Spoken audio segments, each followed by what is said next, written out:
Crăciun. E extraordinar când spunem Crăciun, că ne gândim de fiecare dată cu certitudine acasă. Ne gândim cei care suntem maturi la copilărie, ne gândim la foșnetul bradului atunci când îl aducem de acolo din munte, chiar dacă, după cum observați al meu, este unul artificial. Asară sărate, Fecioara Maria.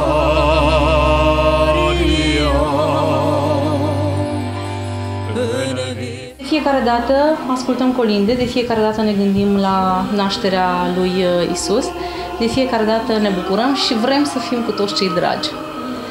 Și să ne întoarcem și să ne gândim la tradiții, să ne gândim la ceea ce făceau străbunii noștri, încercând să mai facem și noi atât cât se poate din ce făceau ei. Așa cum de Crăciun nu poate renunța să aștepte colindătorii și la aroma cozonacului pregătit în casă, Maria Golban nu poate renunța nici la amintirea vremurilor de demult.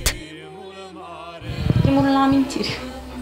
La amintirea copilăriei, așa cum spuneam, pentru că oricât aș vrea să cred că sunt un om matur și la rândul meu am bucuria de a-mi vedea copilul mare, tot nu pot să nu mă gândesc la acea vreme în care mama ne cumpăra hăinuțe noi de Crăciun pentru a avea, știu eu, a primi sărbătorile cu ceva nou.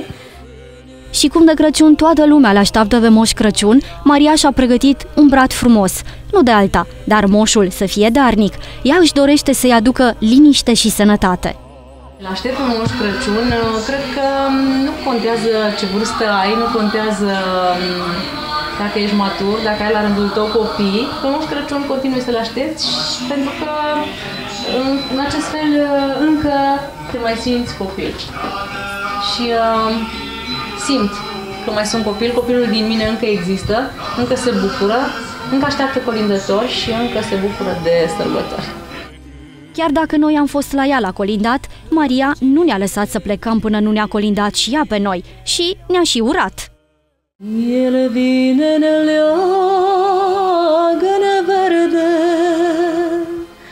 de îngerași purta, să spere lumea întreagă de rău și de păcat. Să spere lumea întreagă de rău și de păcat.